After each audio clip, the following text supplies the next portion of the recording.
All right, welcome back to another episode of Harmonious at Lunch. We got a solo episode today, just me here. We were supposed to have a guest with us talking about reclaiming focus, a conversation on entrepreneurial liberation. That is a mouthful.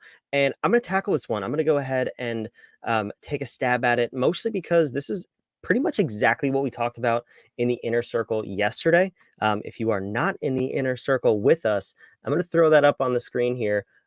Go on over to whatif.com/inner circle to check that out. It's the mastermind, unlike any other mastermind. It's really a business accelerator. I hate the term mastermind. We can't stand it at What If.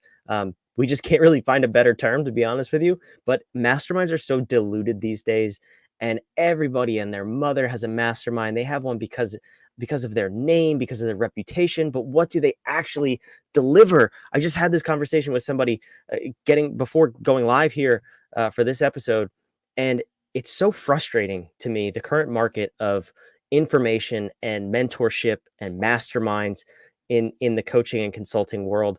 And quite honestly, myself and Sean here at What If, we're over it. We met in a mastermind that was a bunch of fluff and BS, and there's really no action. And what they preach to you, not just this one, but pretty much everyone I've ever been a part of, is just working on, the mindset to get in the state of doing business. Well, when are you going to tell me what to do to grow my business? That's why I'm here. Well, that's what we're all about. And that's why we do things a little bit differently. Our whole deal at What If is we're disruptors. We disrupt the way you see your business. We disrupt the way we do masterminds. And it's not a mastermind, it's a business accelerator. So let's accelerate your business. But today we're going to reclaim your focus and your time. I think if we start this conversation at the beginning, what is focus? Really, where should your focus be is the question. As a leader, as an entrepreneur, a lot of times we get busy doing the busy work and we don't necessarily focus where we should be focused. Now, I've talked about this on previous episodes. We talked about this on Inner Circle preview shows. So if you've heard me say this before, I hope you've at least done it. And if you haven't, take a second here to go through this process. But I'll mention the 4 Ds. This is the exercise that we talk about in the serenity discipline of the harmonious business architecture. And that would be the 3rd discipline that we tackle in order with our clients. So we're going to go through navigation and then operate, and then we're going to get to serenity as number 3. So when we get to serenity, one of the things that we do first is filter out what you're doing as the leader, as the CEO, as the founder, the owner, whatever you want to call yourself. What is it that you should be doing? And then let's filter this out through your entire team. There's so much wasted time and effort going on in businesses that we feel busy, which makes us feel good, but it completely takes our focus away from achieving the vision and the outcomes that we're actually chasing that are going to move our business forward. So the exercise that I mentioned, the 4 Ds, is very simply do, delegate, delay, and delete. Now that's the typical order we tackle things in. When things come at us, opportunities, challenges, whatever it may be, the first thing we say is, can I do it as the entrepreneur? And then it's, can I delegate it? Can I delay it? Or can I delete it altogether? We need to flip that script. We need to go the complete opposite way and say, when things cross your plate and opportunities come up, say, can I delete this? Do you have a filter in place to say, is this moving me towards my goal as a company, as a human being, whatever? Is this opportunity, is this challenge, is this problem, is this situation moving me towards my goal, or is it a distraction? If it is, and it has nothing to do with your goal, you need to delete it. It's that simple. Get it off your plate. It is an opportunity for somebody else, not for you. The next one is delay. Say, okay, is this an opportunity for moving me toward my goal? If the answer is yes, then we can delay it, because does it have to be done now? The answer is no. No means we can delay it to some future date. Put it on your calendar, set a reminder in your phone, whatever you want to do, just don't do it right now. The 3rd option would be delegate it. If the answer to the previous question was, do I need to do it right now? And the answer is yes. Well, can I delegate it to somebody else on my team? There's so many things that come up that are great opportunities. They have to be done now. It's the whole urgent versus important kind of thing. If it's urgent and important, can you delegate it? Can it go to someone on your team? Is there someone as competent or more competent than you at it? And I think, not to get too sidetracked here, but we don't give people enough credit, and we give ourselves way too much credit at this portion of the 4Ds. We always think as entrepreneurs that we are God's gift to the earth and nobody can do it like we do it, right? That's why our name is on the business. I've heard that over and over from a number of different people. Well, that's false. And you know it is. That just means you have an ego problem. If you believe that you are the only person who can truly do every task to the highest level in your business, you're an idiot and you're lying to yourself. I'm sorry to break it to you that way, but let's be blunt here and let's get right to the point. It is said, I will give you this stat, that when you delegate something to somebody for the first time, they will typically do it to 70 to 80% of the capabilities that you have. Well, guess what? They haven't been trained or doing it as long as you have been doing it. If you give it to them a couple of times, they'll get better at it. And that's probably something they can focus on. So eventually they'll end up being better than you, and they should retrain you on how to do it.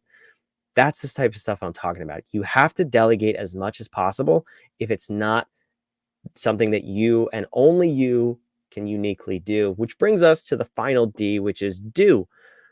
If you went through the other three filters, you tried to delete it, you couldn't. You tried to delay it, you couldn't. You tried to delegate it, you couldn't.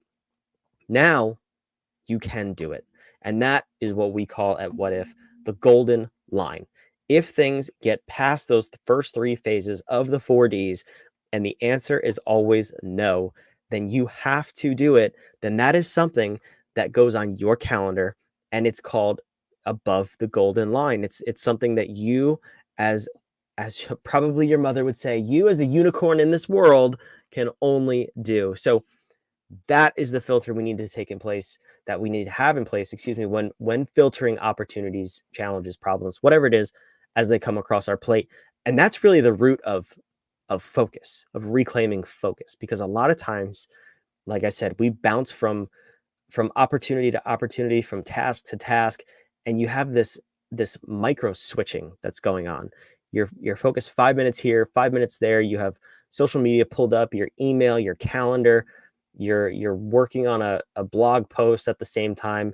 You have 27 tabs open on your computer. How could you possibly be focused in any one area? It's impossible.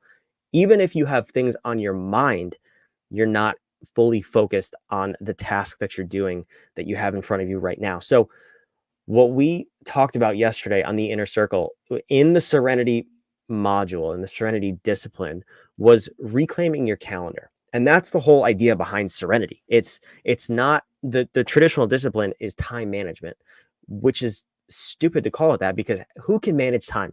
God manages time, not you. That's like sticking a boat full of people with oars in the river and saying manage the river. You can't do it. The river is flowing. You can just manage where you are in the river. So the whole concept of Serenity is managing your calendar.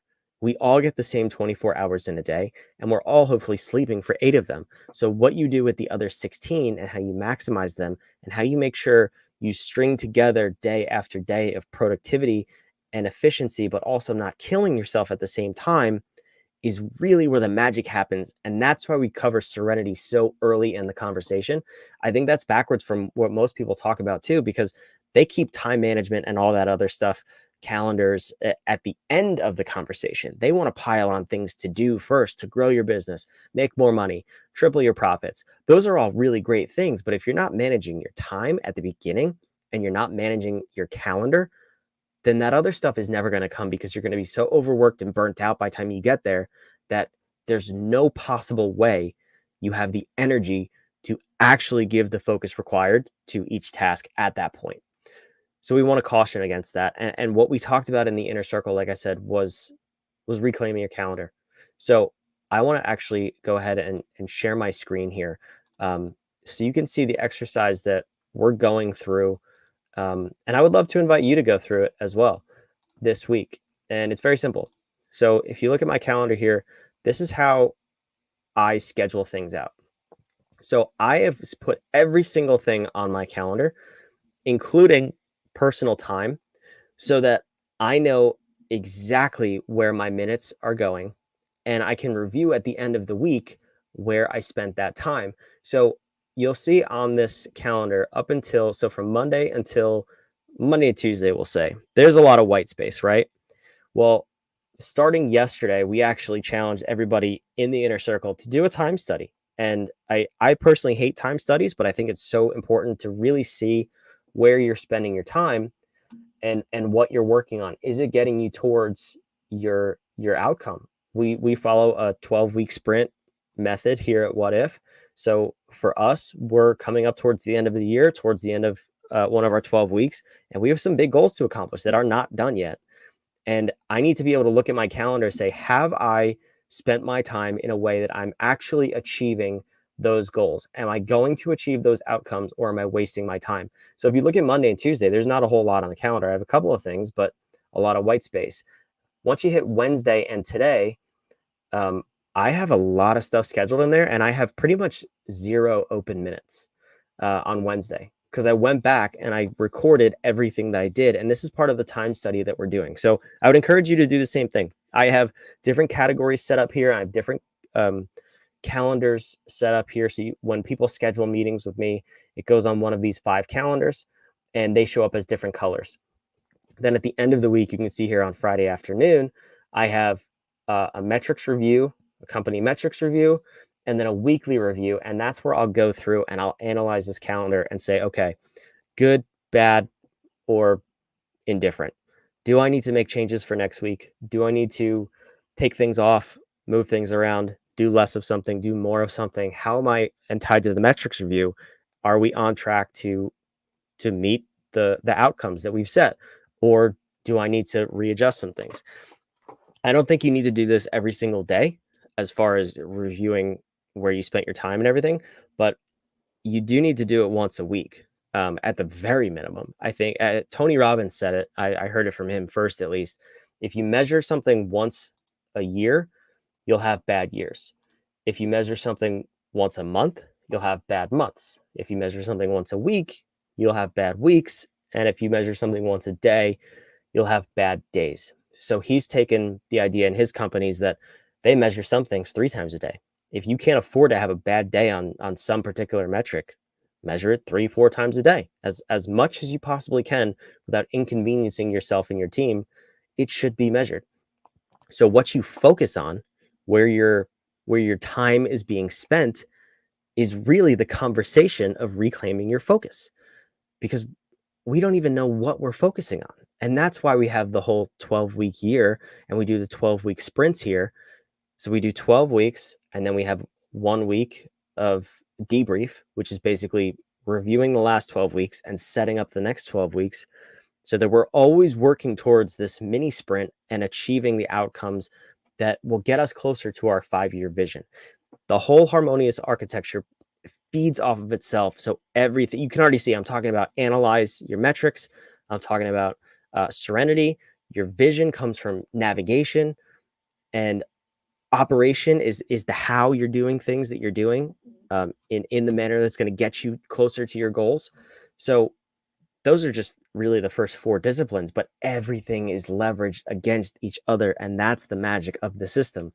I never scheduled my calendar like this until recently, and I can't even tell you the difference it's made. I'm able to go look at my calendar at a glance and say, am I on track for the week? I can look Monday morning and just look at the colors and say, am I on track to have a good week? I know before the week starts what's going to happen. Rarely do I let meetings come onto my calendar the same day. I need at least a buffer day. And very rarely do I look back at the end of the week and say, wow, I wasted a week. And that's the whole point of measuring as frequently as you can afford to have a bad period. So if I can't afford to have a bad week, we only have 52 of them in a year. 50, if you look at a normal work year. Can I have a bad year or bad week? Can 2% of my year be bad? I don't want that. So I look every single day. What does my calendar look like? Do I need to switch everything around? And then when I review it at the end of the week, that's where I can tie it to metrics and say, no, this was a great week. If we looked at that calendar that we had there, I had, I think, let's count. I had about 7 podcast episodes, which you're hearing me do right now. I was on 2 other podcasts, and I had 2 other meetings to be on future podcasts. That's great. That's moving us towards our goal. We had the inner circle call. We had a lot of bad review calls. That means we're helping people understand where their business is, what they need more clarity on, and helping them achieve their goals. That's what we're all about here. I had a great week. It's only Thursday, and I have 2 more bad calls coming up tomorrow and some more podcasts. I am on track this week to have a great week. And I know that before the week is over and before I even look at the metrics. I don't have to look at the metrics to see if I'm having a good week in terms of serenity, because the calendar says it to me. So my challenge for you is, for the next 5 business days, for the next week, why don't you dive in and study where your time is? I'm not saying go crazy and print off sheets of paper and record every single second of your day, but schedule your day out, put your personal items on there, work around it, and then fill in the white space with things that are going to get you closer to your goal. If you're not doing that, you're really not managing your outcomes. And if you're not managing your outcomes, then the title of this episode, Entrepreneurial Liberation, will never happen, because you're at the mercy of your calendar, but you don't even know what it says. If you are not proactive with what you schedule, put on your calendar, and get in your day-to-day routine, it will fill up. The hours always go by. Just be sure that you are the one dictating what happens in them as much as possible, so that you can experience serenity and you can achieve the goals in your business. It's really not that hard. When we went through it with the inner circle folks yesterday, it was eye-opening, because most people don't do it this way. But once you start, once you see the outcomes and the results that are possible, and you go through 1 to 2 weeks of a quick time study, it's going to change the way you look at your time in your business. I guarantee it. So that's my challenge for this episode. You already heard about what disciplines of the architecture we talked about, and this is the perfect time to do it. We're coming up on a new year, at least at the recording of this episode. So I would say, if you're going to do it now. Set up your next 12 months for success. And if you want to really set up your next 12 months for success, head on over to whatif.com/navigate. We believe that the strategic planning model that is generally accepted by businesses of all sizes is just beyond broken. You can't just say you're going to double your revenue or triple your profit or work half the time. That is not a strategic plan. And you also can't strategic plan like the Fortune 100 and 500, because they have way more resources than you. And they also have other people to please, like shareholders, boards, CEOs, and all these other things that you don't even have to worry about. So don't follow their model. Don't follow the cool entrepreneur leaning on a Lamborghini model. Let's do it the right way. Let's actually get you to achieve the goals that you want to in your business, and set goals that scare you a little bit. We're going to get you there. It's going to be super easy. Whatif.com/navigate. Join us for a 5-day workshop coming up. And guess what? It's absolutely free. It's 1 hour a day for 5 days. It's free. There is a VIP upgrade to come hang out with us and get your questions answered behind the scenes, so we can really supercharge your business. But I promise you, we're going to deliver in this workshop, and we're going to make sure you have the tools and resources you need to actually have a strategic plan in place. And you will already be ahead of the competition if you have that, because I bet you they don't. So don't miss out. Don't let your competition jump on this and you sit back and do the same thing you've done every year. Jump on it. Whatif.com/navigate. I will see you on the next episode of Harmonious at Lunch. This has been a good one. Go manage your time and join us in the workshop. We'll see you there.